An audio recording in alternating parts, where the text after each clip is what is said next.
विश्व सनातन युव सेवा संघ नाउगाँ जगतसिंहपुर बर्तमान यहीठार आम पहुँचीचु। यही मंचर मूल लक्ष्य व्यक्तित्व विकास शिविर। यही मंचरे 3 दिन धरी प्रोग्राम चली। बहु साधु सन्त भारत वर्षर एठारे कोण अनुकोण आसी पहुँची। अमृत बाणी रे से हिंदू धर्म सनातन धर्म जागरण किपरि हब, किपरि पिला माने श्रृंखलित प्रथम भल मनीषटी हेबे, तापर भल डाक्तर हुंतु, इंजीनियर हुंतु, जहाँ भी हूँ किंतु प्रथम आग भल नागरिकटी हूँ। से उपरे से मूल लक्ष्य से अमृतवाणी जरिया से वक्तव्य रखिंट। चलतु से ही महान व्यक्तित्व प्रतिक्रिया रखा। नमस्ते, जय जगन्नाथ। बाबाजी अमृतानंद दास, चौड़कानंद धाम, टांगी, कटक। आपण मैंने समस्ते जानिले आह्लादित हेबे।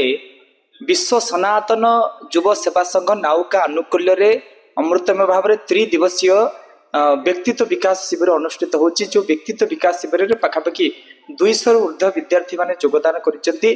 पूज्य साधु सन्त गण समग्र भारत वर्ष आसी से मानकु मूल्य जीवनर मूल्यबोधर शिक्षा दउचती। नैतिक शिक्षा केमती पिला माने भल मनीष होई परिबे।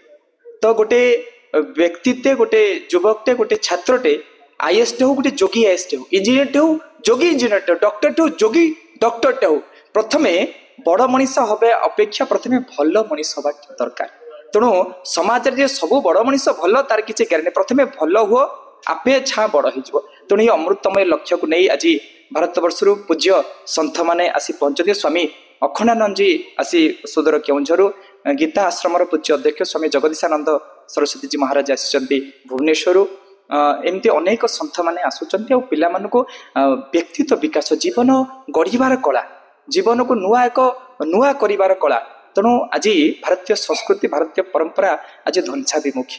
आम समस्ते पाश्चात्य शिक्षा ग्रहण करी पाश्चात्य संस्कृति पछरे गोले भारतीय परंपरा, भारतीय संस्कृति भिन्नता सौक्य में बसमा जो विभिन्नता मत एकता हूँ आम संस्कृति। आज ताहा पाश्चात्य शिक्षार प्रभाव में युवपीढ़ी माने, छात्र माने, विद्यार्थी माने भूली जाउछन। तेणु ये जो 3 दिवसीय व्यक्तित्व विकास शिविर हूँ गोटे मनीष गड़ा कारखाना। तो गोटे व्यक्ति चरित्र केमती निर्माण हो पार, नैतिक मूल्यबोध केमती विद्यार्थी माने पाई परिबे।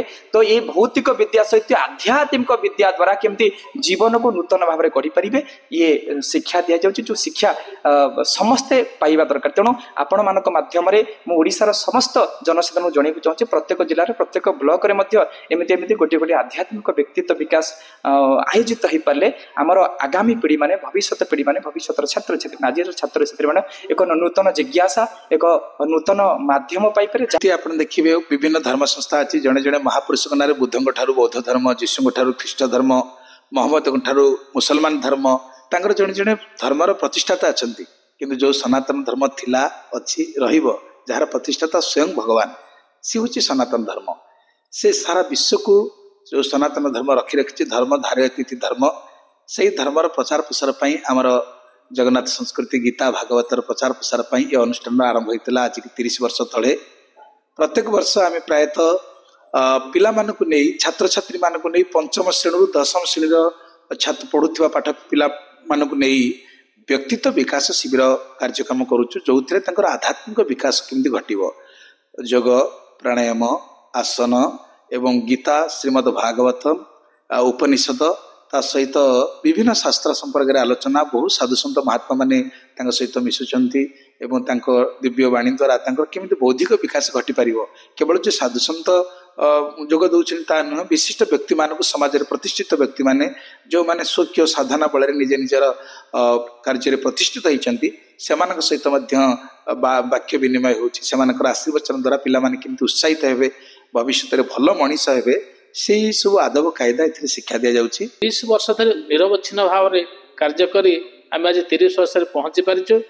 समाज सनातन धर्म सारा विश्व में रही। यह कौन से निर्दिष्ट धर्म नुहे, जहाँ शाश्वत वास्तव चिरंतन, ताहा ही सनातन धर्म। सनातन धर्म प्रचार प्रसार हेले निश्चिंत भाव में विश्व एक आध्यात्मिक विप्लव घटिब। कारण शास्त्र वर्णना कराई धर्म रक्षति रक्षित। आसतु आम समस्ते आगे आसवा, आमर जो प्राचीन धर्म संस्कृति ऐतिह्य परंपरा को बजाय रखी सनातन धर्मर प्रतिष्ठा करवा, सनातन धर्म सुरक्षा करवा एवं सर्वे भवन्तु सुखिनो ए न्याय रे आमे समस्ते आगे नेबा।